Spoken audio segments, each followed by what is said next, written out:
नमस्कार दोस्त, आज आपका फिर स्वागत है हमारे इस यूट्यूब चैनल में। दोस्तों आज 3, 4, 5 बहुत ही महत्वपूर्ण न्यूज़ है जिसको हम एक साथ एक ही वीडियो में लाए हैं ताकि आपको सुनने में असुविधा न हो। और अंतिम वाले जो न्यूज़ है वह बहुत ही महत्वपूर्ण है। तो चलिए एक एक कर स्टार्ट करते हैं दोस्तों, पूरा वीडियो देखिएगा। बीएसएनएल बड़ोदरा के जिला सचिव को स्थानांतरण से प्रतिरक्षा सुविधा से इनकार, बीएसएनएल ने सीएमडी के साथ चर्चा की। इस विरोध के परिणाम स्वरूप जिला सचिव बड़ोदरा को जारी स्थानांतरण आदेश संख्या इतना तक स्थगित रखा जाता है। हालांकि बीएसएनएल का सीएचक्यू बड़ोदरा के जिला सचिव को जारी तबादला आदेश को पूरी तरह रद्द करने की मांग कर रहा है। इस मामले में बीएसएनएल सीएमडी बीएसएनएल को पहले ही कड़ा पत्र लिख चुकी है। कल बीएसएनएल के अध्यक्ष और महासचिव ने सीएमडी बीएसएनएल के साथ इस मुद्दे पर चर्चा की और स्थानांतरण को पूरी तरह रद्द करने की मांग की। और दूसरा जो इम्पोर्टेंट न्यूज़ है दोस्तों वह है आरजीएम टीटीसी को आईआईटी चेन्नई के पट्टे पर देना। जो आरजीएम टीटीसी चेन्नई जो बीएसएनएल का टेलीकॉम से प्रशिक्षण केंद्र है उसको जो है एक प्रतिष्ठित एवं विशाल प्रशिक्षण केंद्र है। यह दुर्भाग्यपूर्ण है कि बीएसएनएल प्रबंधन ने इस विशाल प्रशिक्षण केंद्र को आईआईटी चेन्नई को पट्टे पर देने का निर्णय लिया है। तमिलनाडु के सर्कल के संघों ने मांग की है कि आरजीएम टीटीसी के कम से कम कुछ हिस्सों को बीएसएनएल द्वारा बनाए रखा जाना चाहिए और शेष हिस्सों को पट्टे पर दिया जा सकता है। बीएसएनएल के सीएचक्यू ने पहले ही सीएमडी बीएसएनएल को पत्र लिखा था। कल बीएसएनएल के अध्यक्ष और महासचिव ने सीएमडी बीएसएनएल से मुलाकात की और इस मांग पर जोर दिया। हालांकि सीएमडी बीएसएनएल ने जवाब दिया है कि आरजीएम टीटीसी को आईआईटी चेन्नई पर पट्टे देने की यह प्रक्रिया एक उन्नत चरण में है और इसलिए यूनियनों की मांग को स्वीकार नहीं किया जा सकता। तो दोस्तों अब यह मांग को स्वीकार नहीं किया जा सकता है। और तीसरा जो है पंजाब सर्कल में जेटीयू एलआईसी परिणामों की घोषणा ना करना। तो जी हाँ दोस्तों, ये भी एक महत्वपूर्ण मुद्दा है जिसको बहुत दिनों से लटकाए हुए रखा है। इसमें भी कुछ ना कुछ इसमें लिखा हुआ है। इसके अलावा इतना को आयोजित बैठक में निदेशक के साथ इस मुद्दे पर चर्चा की गई।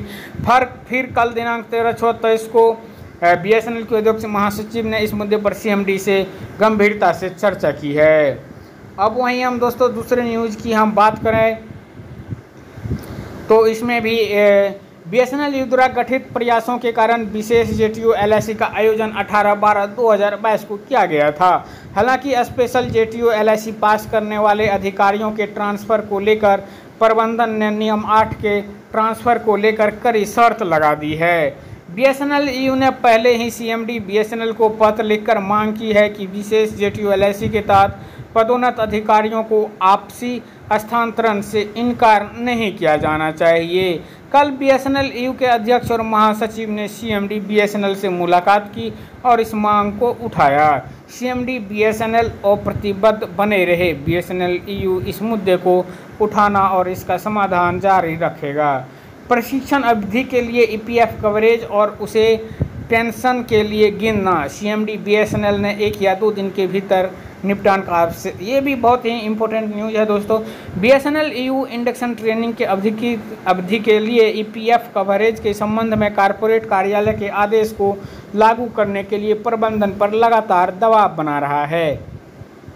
ईपीएफओ ने उच्च पेंशन के विकल्प के लिए जमा करने की अंतिम तिथि 26/6/2023 निर्धारित की है। यदि प्रशिक्षण अवधि की गणना की जाए तो सीधी भर्ती होने वाले कर्मचारियों का एक वर्ग उच्च पेंशन के लिए आवेदन का हकदार हो जाएगा। 12/6/23 को अध्यक्ष और महासचिव ने निदेशक के साथ इस मुद्दे पर चर्चा की। कल फिर बीएसएनएल के अध्यक्ष और महासचिव ने सीएमडी बीएसएनएल से मुलाकात की और उस मुद्दे के तत्काल समाधान के लिए जोर दिया। सीएमडी बीएसएनएल ने आश्वासन दिया कि पात्र कर्मचारियों को उच्च पेंशन के लिए आवेदन करने में सक्षम बनाने के लिए इस मुद्दे को 1 या 2 दिनों के भीतर हल कर लिया जाएगा। तो ये भी था एक इम्पोर्टेंट न्यूज़ दोस्तों। अब चलिए हम दूसरा और तीसरी सबसे बड़ी न्यूज़ की बात करते हैं।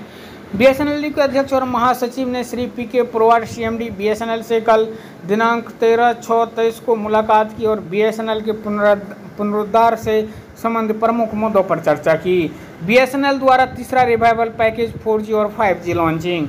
राष्ट्रपति और जीएस ने सरकार द्वारा 7/6/23 को घोषित तीसरे रिवाइवल पैकेज के विवरण और बीएसएनएल द्वारा 4G 5G सेवाएं शुरू करने के बारे में भी जानकारी ली। सीएमडी बीएसएनएल ने बताया कि तीसरा रिवाइवल पैकेज, जिसमें 89,000 करोड़ रुपये शामिल है, विशुद्ध रूप से 4G स्पेक्ट्रम के लिए आवंटित है।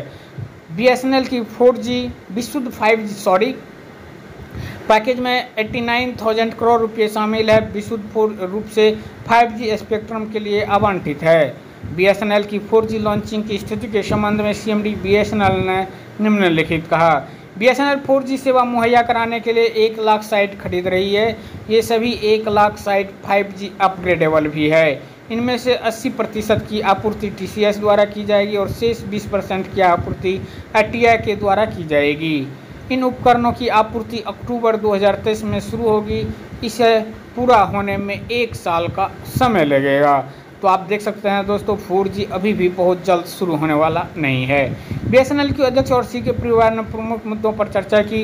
अध्यक्ष और महासचिव द्वारा 7/6/23 को पुनरुद्धार पैकेज के विवरण की घोषणा की और 5G के बारे में जानकारी ली। बताया कि तीसरा रिवाइवल पैकेज 89,000 शामिल है, पूर्ण रूप से बीएसएनएल को 5G स्पेक्ट्रम के लिए ही है। बीएसएनएल 4G सेवा संभावित होने के लिए 1 साइट खरीद रही है। तो दोस्तों, ये न्यूज़ आपको कैसा लगा? अच्छा लगा है तो एक लाइक का बटन जरूर दबा दीजिएगा। धन्यवाद।